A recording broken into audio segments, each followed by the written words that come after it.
Good afternoon. Thank you for joining us today. My name is Muhammad. I'm the executive director here, and as always, it's a pleasure to have everyone here, especially on a Friday. So thank you, and thanks to everybody watching online as well. I always ask, so please, if you could silence the cell phones to avoid any interruptions. We also have another event on Monday, and the week after that, we have our annual conference. So please keep an eye out for that. There's flyers at the front that you can pick up. And one last thing, if you enjoy these events and the other events that we put on, please support us. It will always help. Today, we're happy to host and welcome Palestinian-American poet and environmental scholar Dr. Sharif Elmusa and activist artist Dr. Susan Smith, who will give a presentation titled Refugees Looking for a Home. In this collaborative work, Dr. Sharif and Dr. Susan will present intersectional multimedia and will include readings of poetry of and about the refugee experience from different world regions.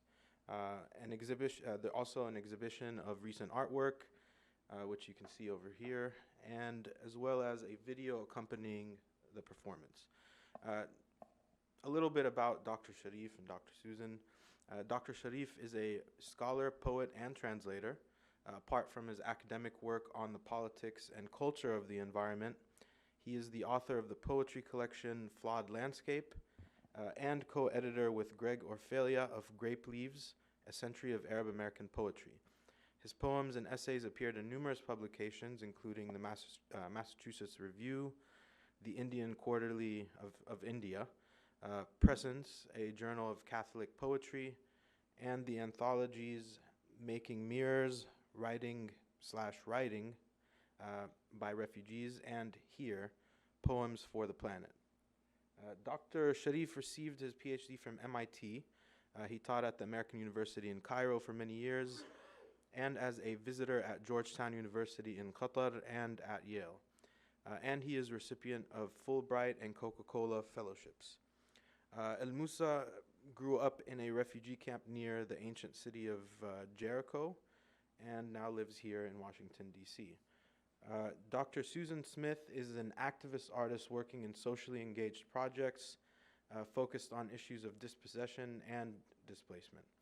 She is the assistant director and member of the graduate faculty in the Master of Fine Arts program at the University of Maine, as well as coordinator of the Campus Lord Hall Gallery. She holds an interdisciplinary doctoral degree researching social practice, activism, and critical theory, and an MFA in intermedia studio art. Dr. Smith is the founder of the Uprooted Collective.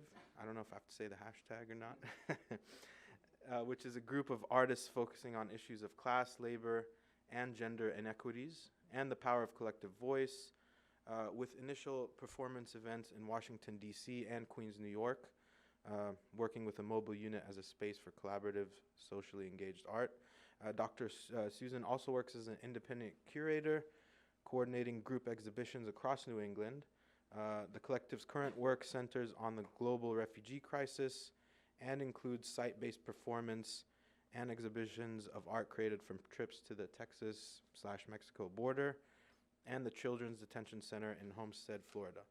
The artwork from the series, which is called The Passage, El Paso, recently received an award from the International Surface Design Association.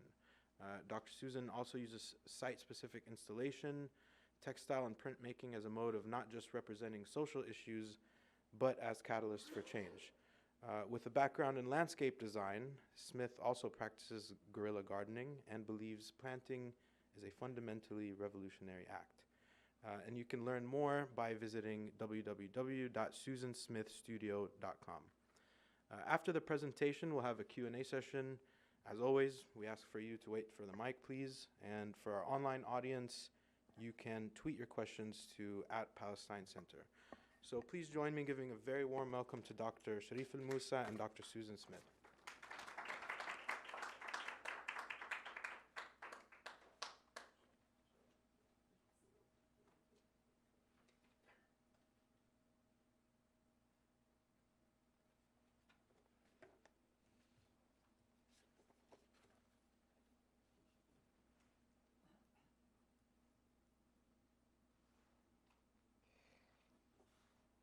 Thank you all for coming on this wonderful autumn day.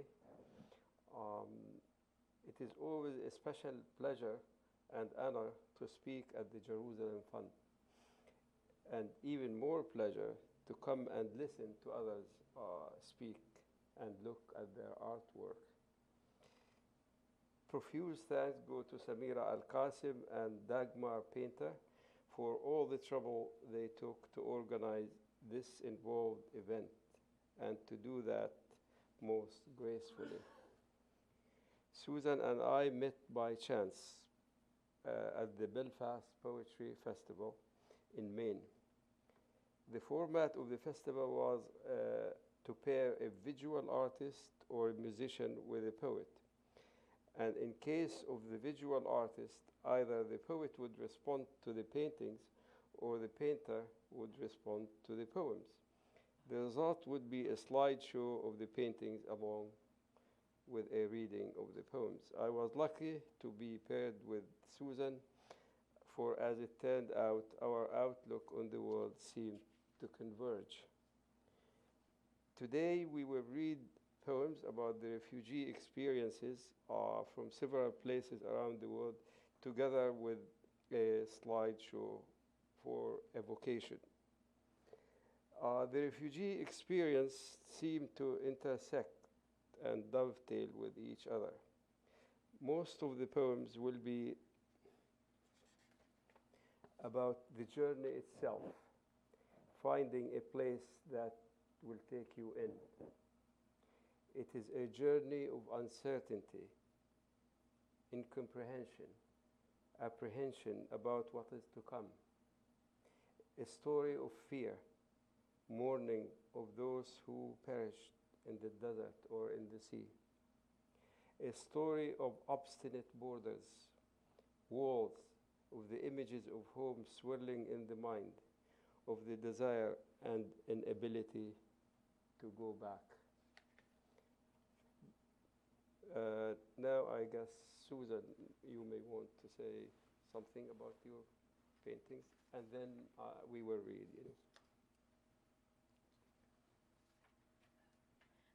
Thank you so much for the opportunity to be here and to present work, once again, to work with Sharif. And it's true that we met by chance, but the ability to respond to the written word and spoken word is just such a great relationship between a painter and a poet.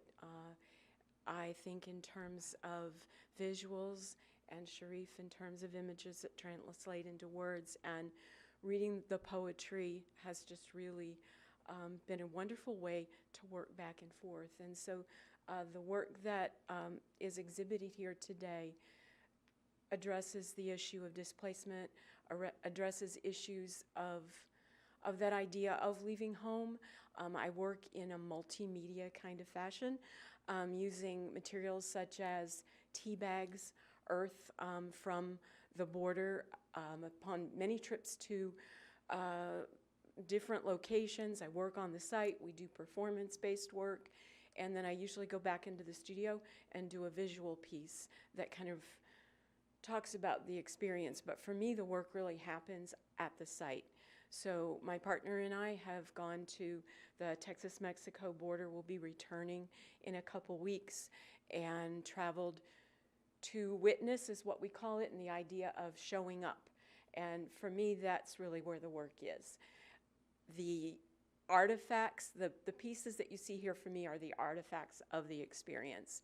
The exception being the textile piece that was carried to the border.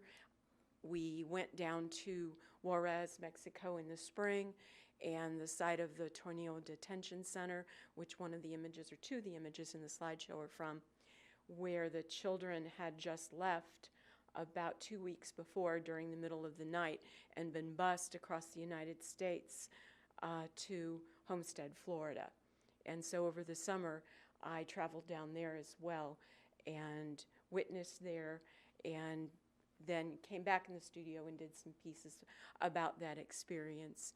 And one of the other pieces here that looks more like a topographical map is one of the Israeli settlements from a series of satellite views, that one being Eli. And so I used a lot of different materials to sort of create a textural image. And I think about these, as I said, not as art objects, but more artifacts of experience. So thank you so much for having me here today.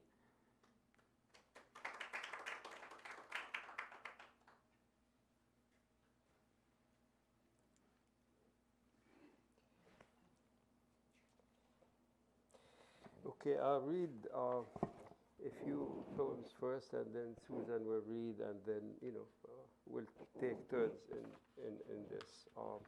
The first 2 or 3 poems are really rough, but you are all mature here, and you can take the roughness of the poems. The first one is by Naomi Shihab Nye. Naomi is a Palestinian-American poet and teacher. She was selected this year by the Poetry Foundation as the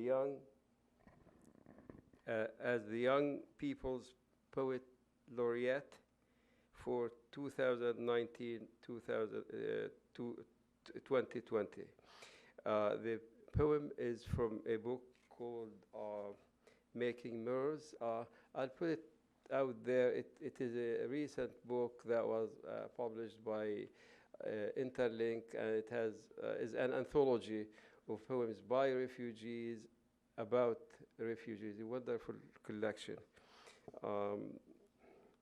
The poem is called Mediterranean Blue.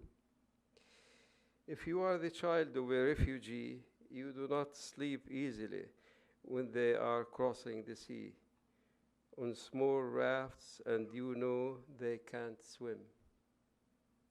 My father couldn't swim either. He swam through sorrow, though, and made it to the other side on a ship, pitching his old clothes overboard.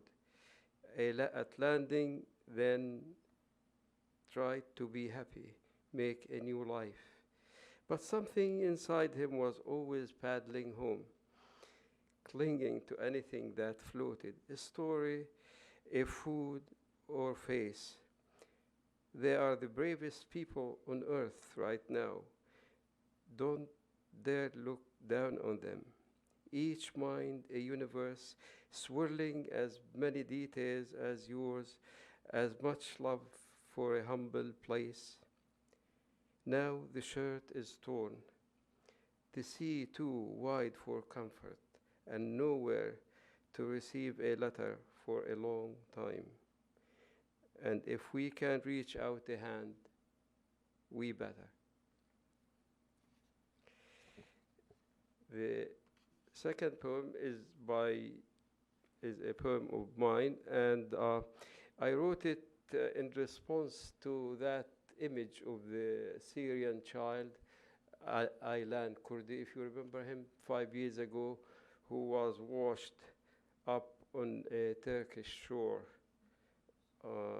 about actually exactly 4 years ago. The poem appeared in both Jadaliya.com and Making Mirrors, the anthology I mentioned.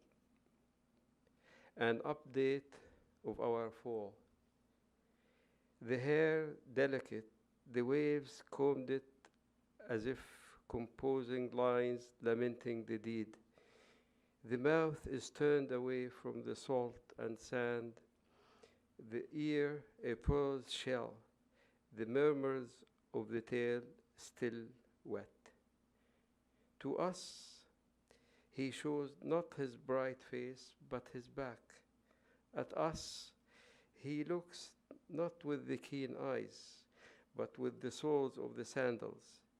A picture of parts, an update of our fall, the tiny palm of his hand cupped, mute petals, beyond time, beyond borders. I will read now a poem by an Eritrean poet, Abu Bakr Khal. He lives in Denmark now.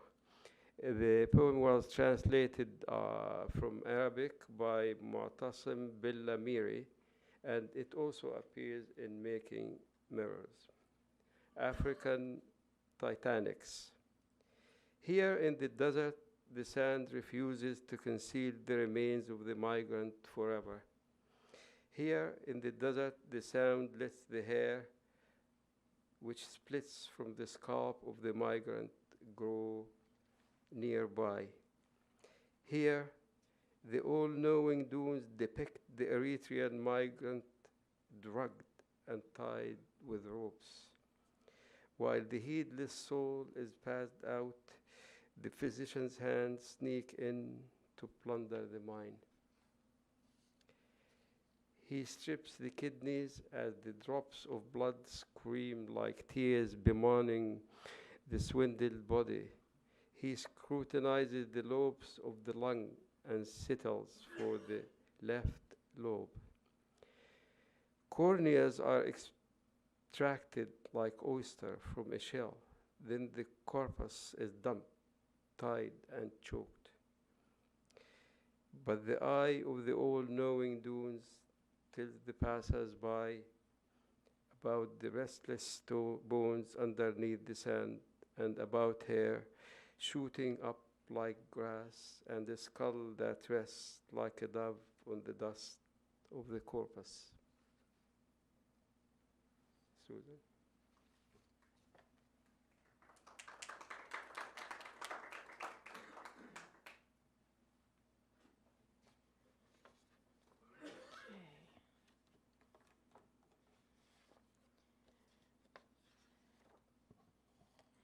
This is a poem by Emmy Perez. Emmy's the 2020 Texas Poet Laureate, and she has lived in the borderlands for 19 years. This poem appeared in her book, With the River on Our Face. It's titled Not One More Refugee Death. A river killed a man I loved, and I love that river still. Maria Melendez. I'm reading part 2. Today at the vigil, the native singer said we are all connected by water, la sangre da vida. Today, our vigil signs proclaimed McAllen is not Murrieta. Hashtag I am borderless. Derechos, inmigrantes equal derechos, humanos, bienvenidos niños. We stand with refugee children. We are all human. Bienvenidos a los Estados Unidos. And the songs we sang, the copal that burned and the rose petals spread, and los cuatros puntos were for the children and the women and the men.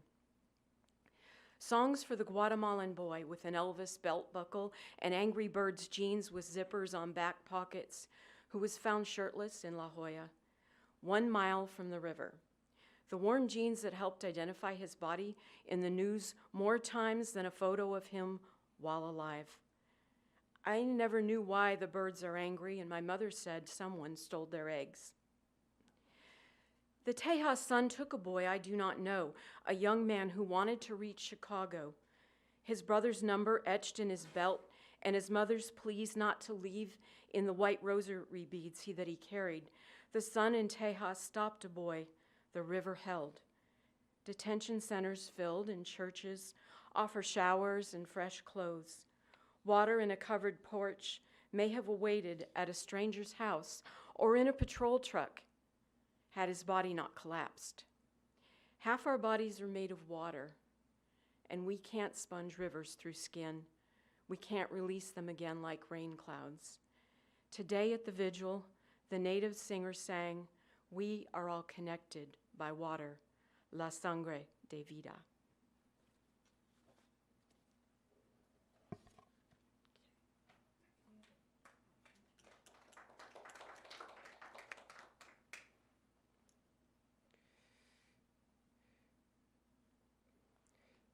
No more refugee deaths, so we won't do that again. This is a poem by Wa'il al-Nasser. Wa'il al-Nasser is a Syrian poet and writer now living in Germany. I translated the poem with Greg Orfale, a Syrian-American poet and writer, and it was published in Presence, a journal of Catholic poetry. A door that does not slap. When a strange door slaps you, you stop for a moment. Feel the place where you were slapped without daring a return slap. And you move on. Lugging the stranger's abuse, the act repeats. You stop again to feel the smarting and move on to another door and another slap, and so on and so forth, till a country with doors that do not slap strangers takes you in. That's how it works. This poem is by Ranjit Hoskot. He's an Indian poet from Mumbai or Bombay in India. I found the poem in the magazine, The Indian Quarterly. I've been writing for this magazine for the last few years. It's a beautiful art and culture magazine. The refugee poses in flight for Nuruddin Farah. What shall I call it, this number that has no name? Countries are working hypotheses that sometimes fail. I escape from mine, my wings of flame doused, my roots sketched in rumors, an alphabet of stone and diesel tapping at my ribs. Inverted reasons found in a drawer of mislaid knives. Never look back, not even at the veined marble columns, the cooling creepers, the rustling sea gate, the orange tree, all that you thought was you. Even the briefest glance over the shoulder could turn you into a salt photograph. Pick up the keyring, slowed by its bunch of yellow date tags. Where to draw the borders of the occupied city? Across brain lobes that sleep while fingers twitch in spasms, across tents that shiver and capsize on a frozen beach, across graves on which wild basil has grown. Living among strangers, he almost forgot the names of his gods.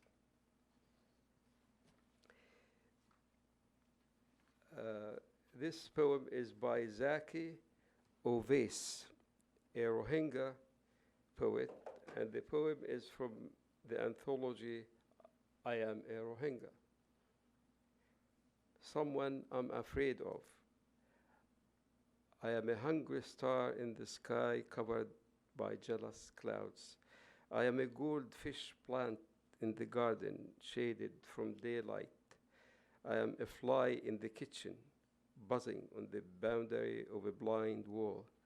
I am a chicken under the mother's wing, confined to the narrows of a wattle.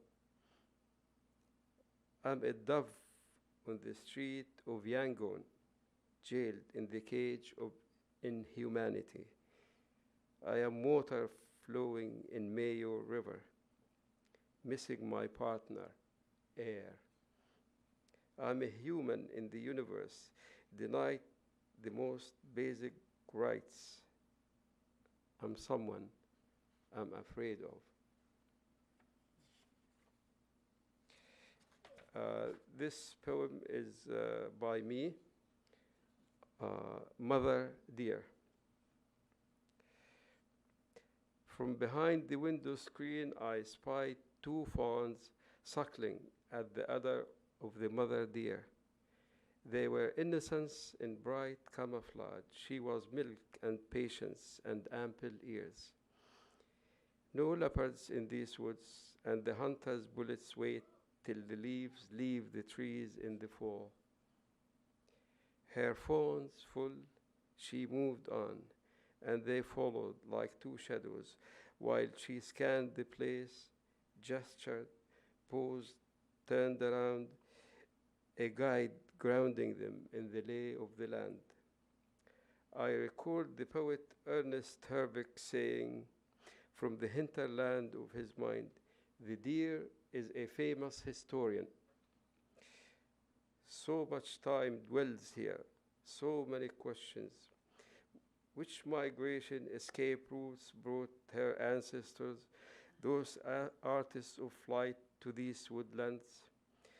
Who had inhabited the land before they arrived? How dense were the forests? Was the world safer then? What sounds, scents filled the air before humans and won't fill it again? History happens when someone pays a price, as we know, and the mother must keep her guard. A leashed whippet trotted by, the tortoise morphed into a hare, and on legs like twigs she ran.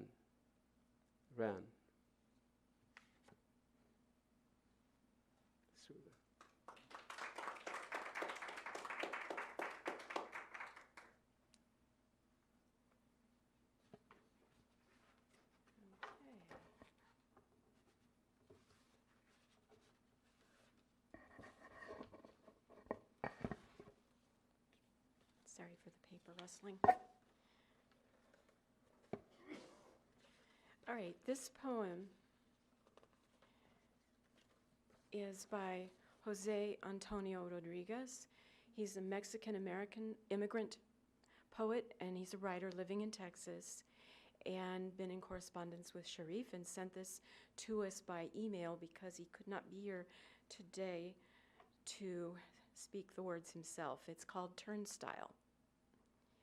There the window glass like the definition of spectacle, her eyes like lost, her dark braid and long dress, the child reaching up to hold her hand. The thin man like a stagehand behind the curtain, urging her to go, to just walk through the unmanned booth at the bridge, as if America could be seduced so easily. Nadie te va a ver. No one will ever see you, he low-voiced outside. It wasn't that she flinched or begged or cried out. She just stopped, her hand almost reaching out to one of the armed and uniformed who took her forearm. The child falling forward a little. How he almost held his hand out to the child, like apologizing. This side of the glass, we held our documents, having just walked across the bridge over the Rio Grande, returning from a day of gathering or kissing loved ones, pretending the world was indeed small and ready, like the sign dictated, to confirm residency or citizenship or some other label, like a mark on a map, but indoors, this side of the window, cozying up to the hiss of the air conditioner. How close she was, hoping to get fed, to get work, to find her beloved, hug her parents. All the stories would do. We'd all recollected them, rested them, safe inside our bras, our boots, our back pockets, where the uniform wouldn't reach it without warning. All of us in that line before the turnstile and the checkpoint guard with cameras for eyes. That poet who spoke of mackerel once, he could be right. We could all be expressions of one soul. Perhaps that's what came to a halt, gazed. All our eyes then shimmering as one, iridescent irises, a peacock feathered self, worldless, behind the glass that made the defeat sadder. Framed as she was, and falling, the heart only essence then, without flag or father. But what kaleidoscopic piece of me stayed behind? In what room? To what fate? Her braid was already coming undone. She looked like thirst, and the shade cast by the place we stood in, the room with that turnstile we moved through, must have felt like a long drink of water, soothing to the child at least, squinting, past the gray asphalt.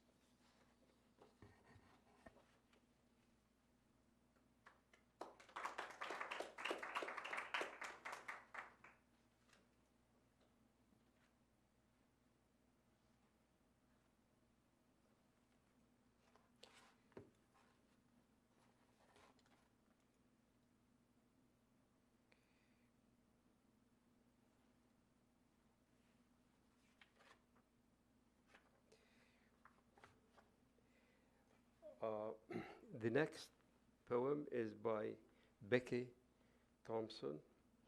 Becky is a poet, yoga teacher, activist, and professor of sociology at Simmons College in Boston. She wrote this poem while leading a poetry workshop at a refugee camp on the Greek island of Lesbos. This has been really a center for refugees, and still it is receiving more and more people. She is also the co-editor of this Making Mirrors. This is the book that has the poems. It's called Ceasefire. From the beginning, my love, we talked until we couldn't, to leave or stay beyond the closed window. The city glimmers bombs our girl a leaf when she walks to school. The next door apartment reduced to sprinkled pebbles. When we were young at night, when cats stopped screaming, we began to unbutton. Remember summer by the harbor, your eyes an etude, the moment when your neck stretches, lips part, I part you with permission, your dazzled moon, nightmare and love. Months now feel like years. This cubicle, could it be? We talked until we couldn't. The cues crushed weight. Our daughters ask for nothing. Scary, quiet in her eyes. She picks at the plastic food, says it tastes like Martians. To feel safe again, love, and yet under the borrowed blanket, sometimes when darkness holds us, I cup your ankles, trace circles around your belly, wait for your slight rise, this moment we talked until we couldn't. I guess we have time. I took out kind of a number of poems because I thought we have run out of time. So I'll read this poem from another refugee camp that is one of my poems, and it is in my book, Flawed Landscape. There are a few copies here of the book, if anyone is interested. And there is actually a damaged copy if it is for free, so it's flawed, So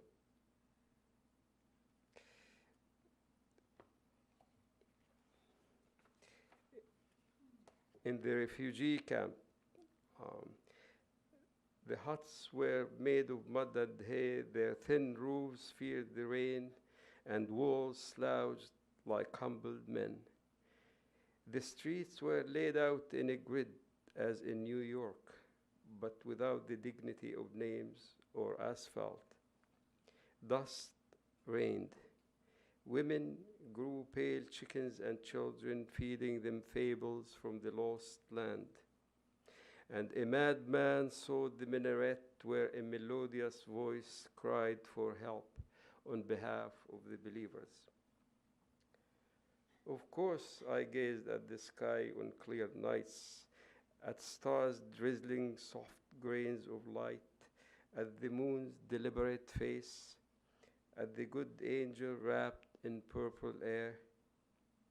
I had no ladder, and nothing from heaven fell in my crescent hands. Ah, how I cursed Adam and Eve and the one who made them refugees. The last poem is by the Iraqi poet and novelist Sinan Antoun. Sinan also, he's an American, Iraqi-American poet. He's a professor at New York University, NYU. And this poem is again from the Making Mirrors, from the anthology. Afterwards, my father's warm palms shielded my ears. I could hear his blood racing in his veins, as if being chased by the bombs falling outside. My mother's lips fluttered like a terrified butterfly. She was talking to God and asking him to protect us. That's what she did the last war. And he listened. Her arms were clasped around my two sisters. Maybe God could not hear her this time. The bombing was so loud. After our house in Jabalia camp, in Jabalia was destroyed, we hid in the Unruh school. But the bombs followed us there too and found us. Mother and father lied. We didn't say together. I walked alone for hours. They lied. There are no angels, just people walking, many of them children. The teacher lied too. My wounds didn't become anemones, like that poem we learned in school says. Sidhu, Grandpa, didn't lie. He was there, just as he'd promised me before he died. He's here. I found him leaning on his cane, thinking of Jaffa. When he saw me, he spread his arms wide like an angel, like an eagle, a tired eagle with a crane. We hugged. He kissed my eyes. Are we going back to Jaffa, Sidhu? We can't. Why? We're dead. So we are in heaven, Sidhu. We are in Palestine, Habibi, love. And Palestine is heaven and hell. What will we do now? We will wait. Wait for what? For the others to return. That's it. Thanks.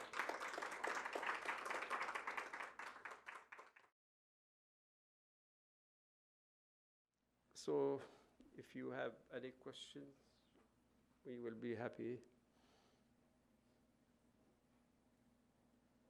to answer. Yeah, maybe, if you come here, do you mind? Because you're very far there. Front? Okay. Yes, sir. Pardon me. Yes, sir. You showed a portrait earlier in your presentation, and you mentioned that the producer or the author was. I can't hear.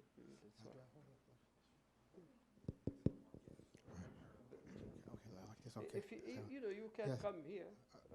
It's okay. But you mentioned that. Oh, Yeah, better. that's better. Yes, you mentioned that there was a video and it had a artist, a drawing, a painting, and you mentioned that the author or the producer was. You mentioned his location was somewhere in India. Do you remember that artist's name? Bombay. India was his location where he was originated from, and I had seen that portrait a whole lot, and I see it around in a whole lot of different locations. So I was kind of wondering where this specifically is he. Do you know anything about him? Do you know about his bibliography or? And you mentioned, like I said, he was from actually Bombay, India. Do you recall? The poet from India. Yes. No, I found him. I mean, I read about him. He's very well known internationally. I don't know him personally. Yeah. Yes, but he is. I think so too. Yeah, he's an Indian poet. I mean, I don't know much about him except I read a few of his poems before this one. But Does he primarily do? He does both poems and poetry, right? I mean, both. yeah. This is his main job, is a poet. Although, I mean, many times there were actually W.H. Auden, the British-American poet. He said when he goes to a cocktail party, and then he said, someone asked him, what are you? He says, I'm a poet. Yes. Then the person always says, but what do you do? So What do you do? That's what his main thing. so so I don't know what he does. Yes, I know he's a poet. But I see a lot of his paintings. That's why I was curious to ask the question. I was kind of interested in where can I get? I mean, a lot of these artists, you can go to the internet and try to find out more about them. Yeah, well, you can find. I mean, I mentioned where I got the poems. Each one, I said from which place, so that you can. But I don't think you can, remember the names. I mean, maybe if you see the show again, you could get the name of the publication and the poet, and then on the internet, I found them on the internet, all of them. So, no. Me? I should have a card actually, but I don't. My question is just what are each of you planning to do over the next couple of weeks and months? I mean, just your current work, and are you traveling, going back to your desks, or just a little bit about your upcoming plans for the next few weeks? Well, actually, I'm going to speak with Greg Orfaley at a university in New York, again about refugees, but we'll be focusing more on Syrian refugees, because we translated poems by Syrian refugees for this is a new journal. It's called the Presence. I mentioned it. Presence, a journal of Catholic poetry. It's not really Catholic, it's Catholic in the universal sense, although it comes out of Caldwell University in New Jersey, and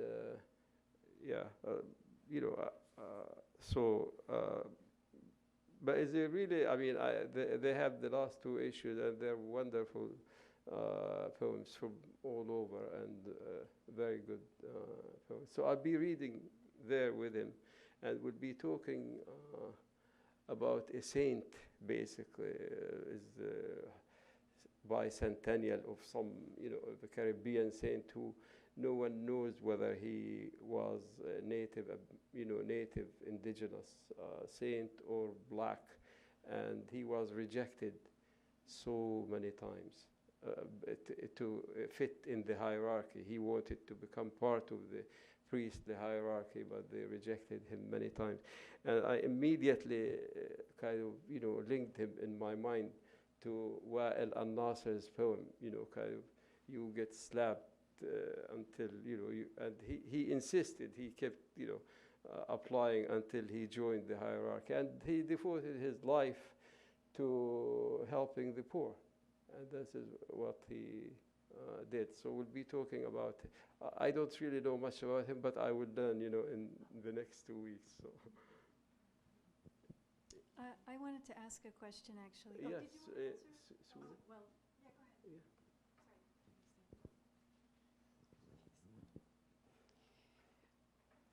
I'm from Maine, so we'll be returning, my husband Derek and I, this weekend. And on Monday morning, I am picking up a traveling exhibit of art done by one of those images with the little white houses is in front of the Tornillo Detention Center in Texas at the border. And after those children were shipped to Homestead, Florida, in a dumpster outside of the where the tents are, which is one of the images there, they found a series of artworks done by the children. A social studies teacher, 2 of them, had come in from El Paso and given an experience of creating art to the kids. And so they found the art in a dumpster and rescued it. And so it's been in the University of Texas in Austin and El Paso at an exhibition. And someone I met at Homestead, Florida, raised enough money to create prints of this artwork, G-clay prints that will be, they're in New Hampshire now. Then, they went to Waterville, and I'll be picking them up in Waterville, Maine, and installing them in an exhibition next week at the university, as well as, 2 weeks after that, we'll be leaving to go back down to the border. This time, instead of El Paso, we'll be going to Brownsville, and we've joined up with an organization of relief workers down there called Team Brownsville, and we'll be delivering meals to the refugees who are camped right now with the MPP Remain in Mexico protocols. The refugees are stalled at the border, and so there's about 1,600 of them right now in Matamoros, and so the relief workers are cooking meals twice a day and then carrying them in wagons, these kind of collapsible canvas wagons, over the border and delivering them along with maybe hygiene kits and clothing and things like that. So for the week of Thanksgiving, we'll be working with them and creating some documentation that then I'll bring back to the studio. It's important for me to really, I live in a place of very little diversity, and the border we share is with Canada. Canadians coming down to basically shop and there's no conflict there really. And so it's really important for me to take this and bring this back with me. So we're headed down there in a few weeks. Primarily they come from El Salvador, Guatemala, and Honduras, and they're stationed or trapped basically at the border, and they each receive a number, and then those numbers give them the time that they'll be able to apply for asylum. And so they're waiting there until their number's called, basically.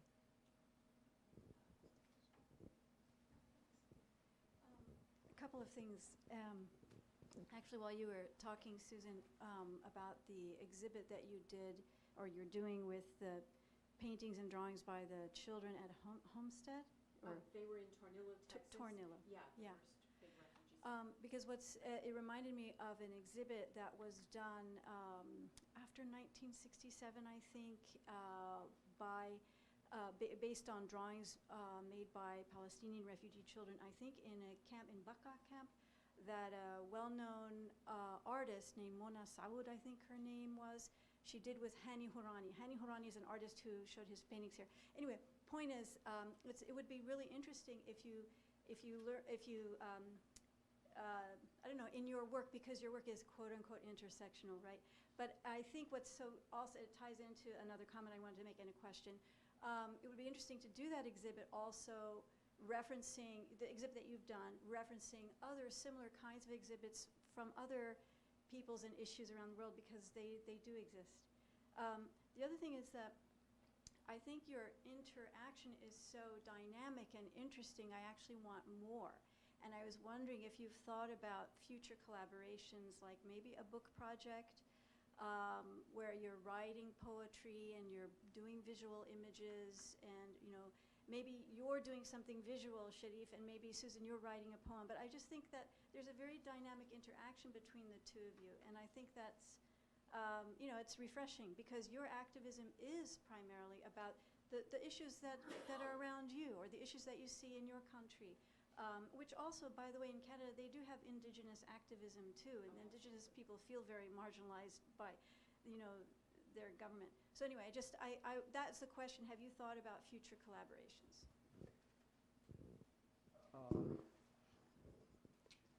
To be honest, we haven't really. But, this is really a very good idea, and we'll talk about it after we finish. So thank you for anyone else, has ideas. It's kind of, it takes a while, to actually do these things, to write poems. I wrote actually a poem about Susan's, this painting, but I didn't bring it with me because it wasn't about refugees, and so it didn't really work. But it was an interesting picture. It ends up the poem by saying, if you look at, I talk about the picture itself and dramatize it, but at the end it says, the last two lines say, what matters is the brilliance, their voices, what matters is their difference, that makes no difference. That's what, so that's... I have a question, Dr. Sharif, so Yes. for both of you, but for you, do you do poetry in Arabic? And if you do, does it translate well into English or not really? And then for you, Dr. Susan, how long does one of those take you to do? Out of curiosity. How long does it take?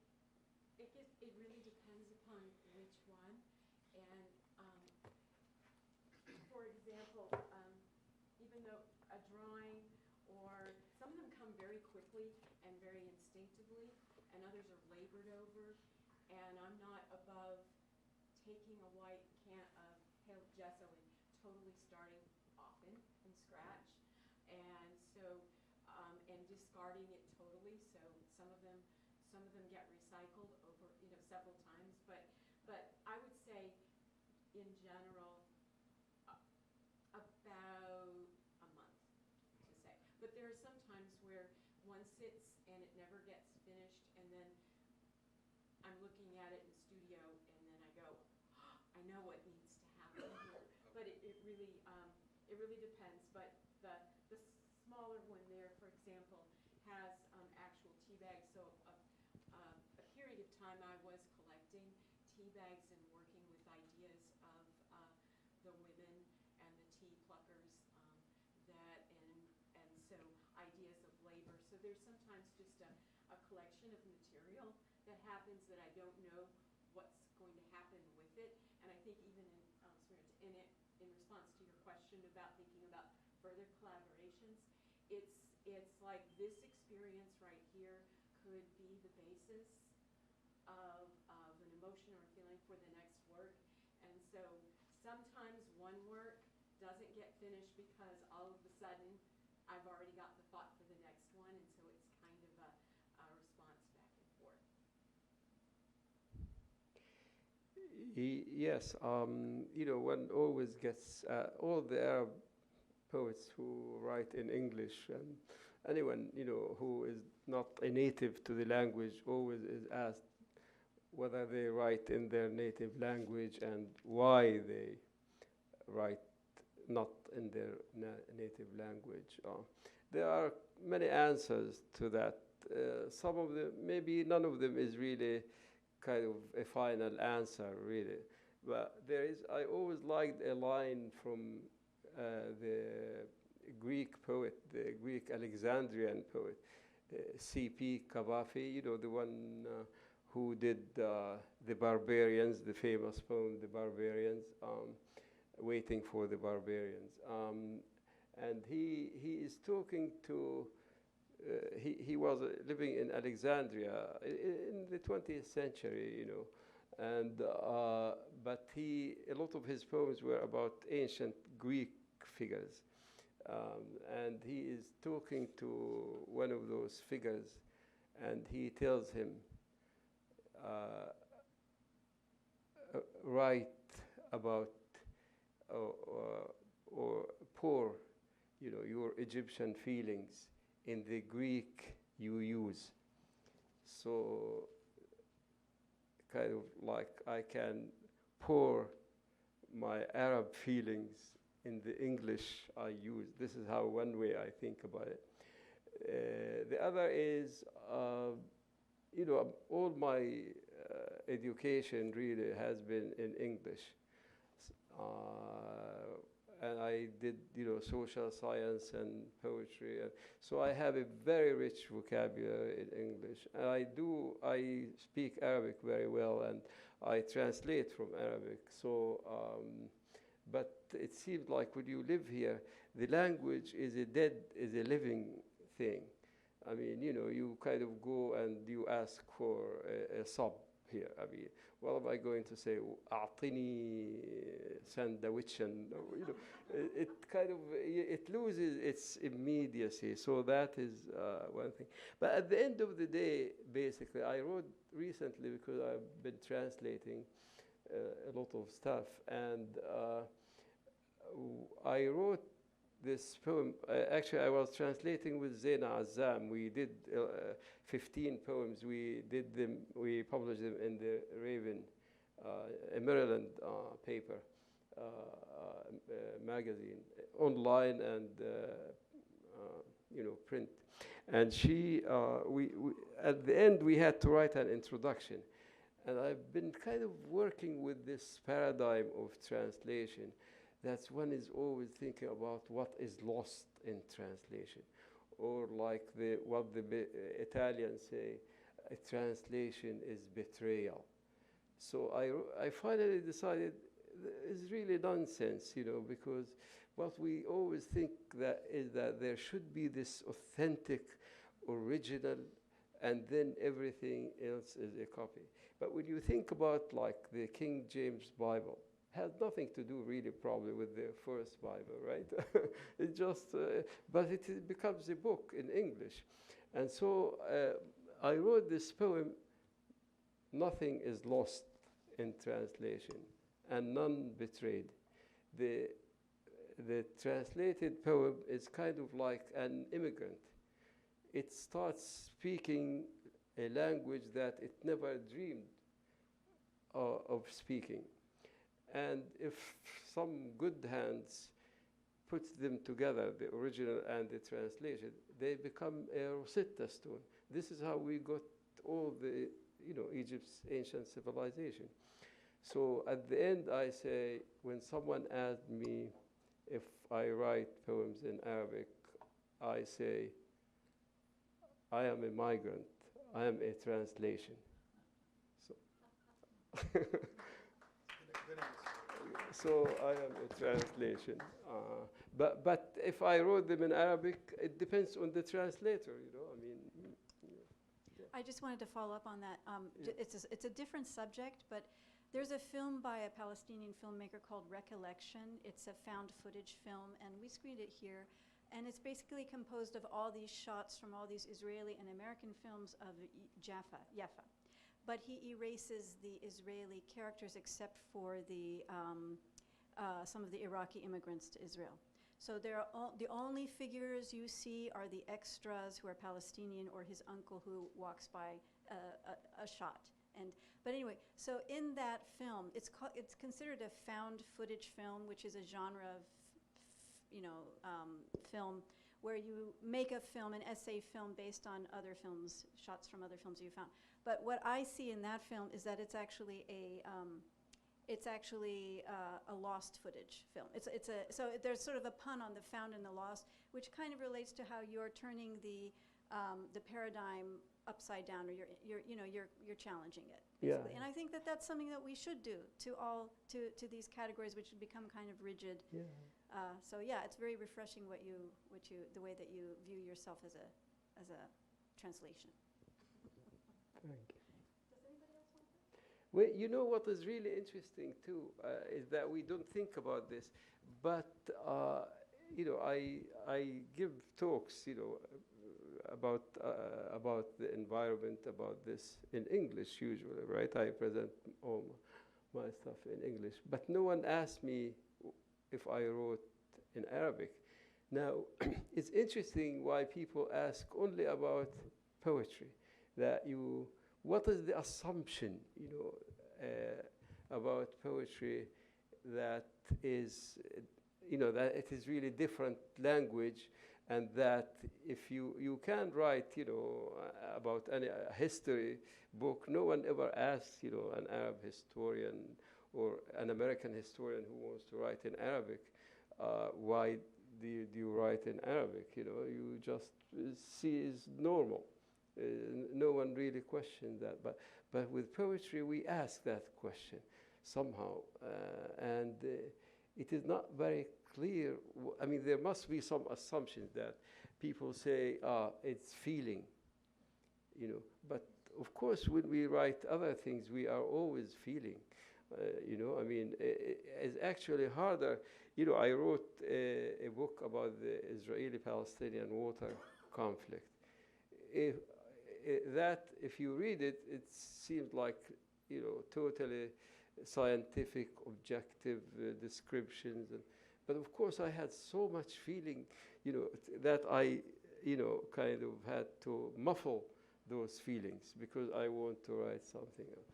So it may be people think the language of feeling, but I'm spending my life here, and it means I'm not feeling. I mean, or I'm being unable to express feeling in English the way I am talking. I'm really, I ask myself these questions because they always come at you.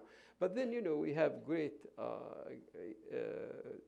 take Beckett, you know, I mean, he couldn't write his great plays in English. He wrote them in French.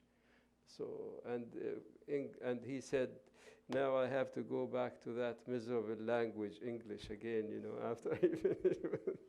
So Arabic is a great language for poetry. But when I started writing also, actually, I felt the language of Arabic poetry wasn't really coming up to the times. Somehow there was, and so, you know, that's how. But we have, many people here are like me, and we always get that question, and it is a legitimate question.